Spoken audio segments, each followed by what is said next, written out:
हाँ, नमस्कार साथियों। तो देखिए ये तकिया है मेरे पास, तो चलिए सो जाते हैं। अब आप सोचेंगे कि योग कराने की बजाय मैं ऐसा क्यों कह रही हूँ कि चलिए सो जाते हैं।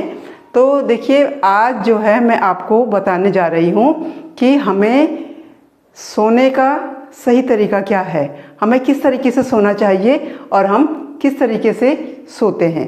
बहुत सारे अलग अलग तरीके होते हैं हमारे सोने के। अब जैसे कुछ लोग कैसे सोते हैं, कुछ लोग तो ही तकिए में सिर रख करके इस तरीके से सो जाते हैं, पीठ के बल। एक तरीका ये है सोने का। कुछ लोग दाईं करवट लेकर के सो जाते हैं इस तरीके से, कुछ लोग बाईं करवट लेके ऐसे सो जाते हैं और कुछ लोग सोते हैं इस तरीके से, पेट के बल। कुछ लोग ऐसे करके सोते हैं, कुछ लोग ऐसे करके सोते हैं। तो अब कौन सा तरीका सही है सोने का, तो चलिए मैं आपको बताती हूँ कि किस तरीके से हमें सोना चाहिए। तो साथियों, खाना खाने के बाद, जैसे कि नेचुरली रात को हम खाना खाते हैं और खाना खाने के बाद जब हम सोते हैं तो खाने को पचाने के लिए हमें कुछ देर बाईं करवट सोना चाहिए। खाने को पचाने के लिए कुछ देर हमें सोना चाहिए। ये मेरा बायां हाथ है ना, तो बाईं करवट सोना चाहिए कुछ देर के लिए। कम से कम आप 5 मिनट 10 मिनट तक जो है बाईं करवट सो सकते हैं। और उसके बाद मैं मतलब बार बार आपको तकिया इधर उधर नहीं करना, मैं तो केवल समझाने के लिए कर रही हूँ, क्योंकि मुझे कैमरे के बीच में, मोबाइल के बीच में आना है।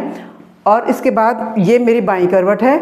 और हमारे को यदि दिल पे ज़्यादा जोर नहीं डालना, क्योंकि हमारा दिल जो है भले ही बीच में है लेकिन वो कहीं ना कहीं उसका झुकाव जो है वो हमारी लेफ़्ट साइड है।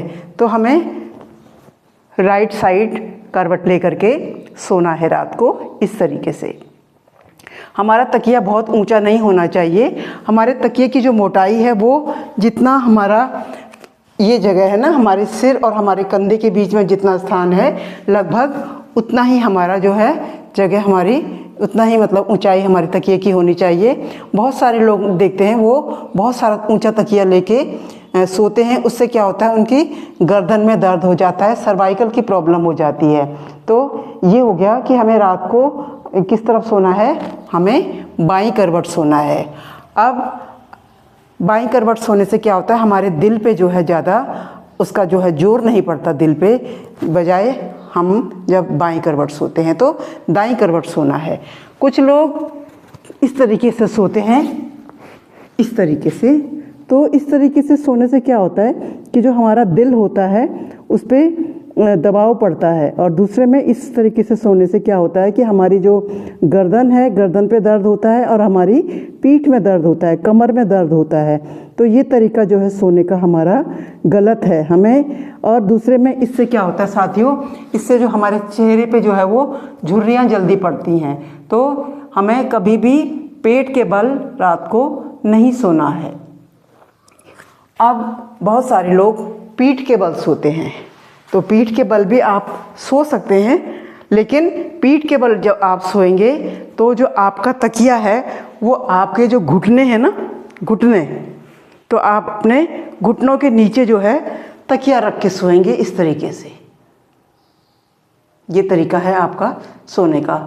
तो अगर आप अच्छे तरीके से सोएंगे तो आपको जो है अच्छी नींद आएगी और आपके शरीर का जो पोस्चर है वो सोते समय सही रहेगा। तो आप जब सुबह उठेंगे तो आपके शरीर के किसी भी अंग में जो है पीड़ा नहीं होगी, दर्द नहीं होगा। तो ये है सही तरीके से सोने का तरीका। तो आपको ये वीडियो जो है मेरा अच्छा लगा होगा। तो साथियों, इस तरीके से आपने सोना है। और जो गर्भवती महिलाएं होती हैं, गर्भवती महिला के जब पेट में बच्चा होता है तो उसे भी दाईं करवट ही सोना चाहिए इस तरीके से। तो ये सही तरीका है सोने का। तो आप ऐसे सोएंगे तो आपको अच्छी नींद आएगी। मतलब रात को अधिकांशतः आप पीठ के बल भी लेट के सो सकते हैं और दाईं करवट, और जिस समय आप बिस्तर में सोने के लिए जाएं उस समय आप जो है पहले एक बार बाईं तरफ करवट लेकर के लेटेंगे। तो आशा है आपको पसंद आई होगी वीडियो। तो आप जब सोएंगे तो आप इस चीज़ का ध्यान अवश्य रखेंगे। तो सभी को प्रणाम।